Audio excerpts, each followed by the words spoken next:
c'est nous, Bachir. Et on leur parle d'honneur là. Je vais très bien, Bachir, parce que j'ai relu la charte de l'impérialisme. Ah. Et j'ai retrouvé, parce qu'on nous demandait ici un jour quelle est la source? Quelle est la source? Oui. Voilà. Alors Bachir est venu avec la source. La présente charte a été élaborée à Washington pendant la traite négrière. Ensuite, discrètement négociée à la conférence de Berlin en 1885, pendant que les puissances occidentales se partageaient l'Afrique. Elle a été renégociée secrètement à Yalta au moment du partage du monde en deux blocs après la Deuxième Guerre mondiale et pendant la création des sociétés des nations, l'ancêtre de l'ONU. Bachir, la source de ce document, je vous le dis, c'est le musée de Tervuren. Tervuren, c'est en Belgique, je crois. Tervuren, c'est en Belgique. Donc nous donnons la source. Si vous allez là-bas, vous allez trouver l'original de ce document. Parce que quand on parle ici, on dit non, il n'y a pas de preuve. Voici la preuve.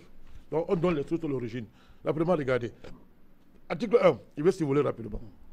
La devise de l'impérialisme, c'est gouverner le monde et contrôler les richesses de la planète. Notre politique est de diviser pour mieux régner, dominer, exploiter et piller pour remplir nos banques et faire d'elles les plus puissantes du monde. Article 2 de la charte. Aucun pays du tiers-monde ne constitue un État souverain et indépendant. Article 3. Tout pouvoir dans le tiers-monde émane de nous. Nous les exerçons par la pression sur les dirigeants qui ne sont que nos marionnettes. Aucun organe du tiers-monde ne peut s'en attribuer l'exercice. Tous les pays du tiers-monde sont divisibles et leurs frontières déplaçables selon notre volonté. Le respect de l'intégrité territoriale n'existe pas pour le tiers-monde. On va arrêter de Il y a combien d'articles à peu près? Non, je survole, appelez-vous. Tout pouvoir et gouvernement établi par nous est légal, légitime et démocratique. Article 6.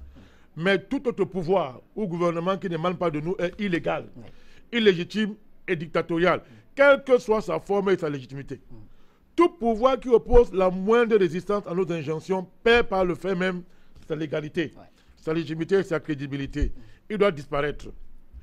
Article 11. La liberté d'expression, la liberté d'association et les droits de l'homme n'ont de sens que dans le pays où les dirigeants s'opposent à notre volonté.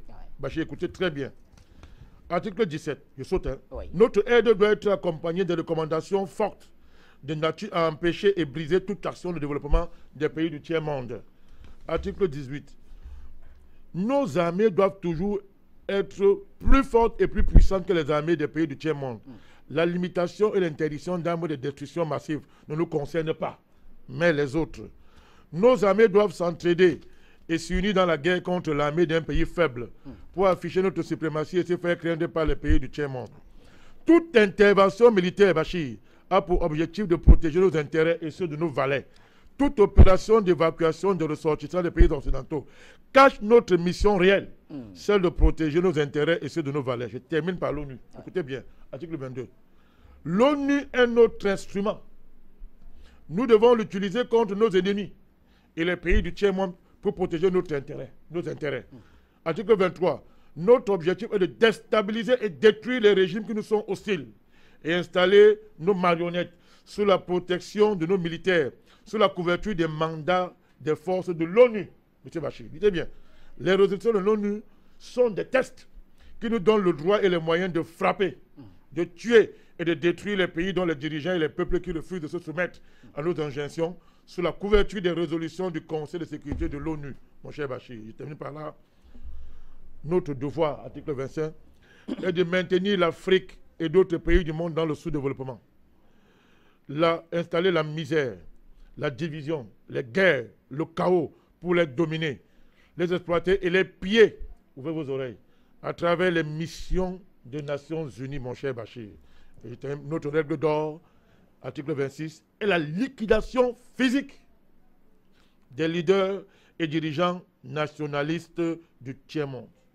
Alors, Bachir, je ne continue pas. Ouais. Charte de l'impérialisme. Je vous dis, on en a demandé, il n'y a pas la source. Tervuren se trouve le musée royal de l'Afrique centrale. Tervuren est une commune néerlandophone de Belgique, située en région flamande, dans la province du Brabant flamand. Tervuren, oui. On donne les sources, on donne le lieu. Très bien. Voilà.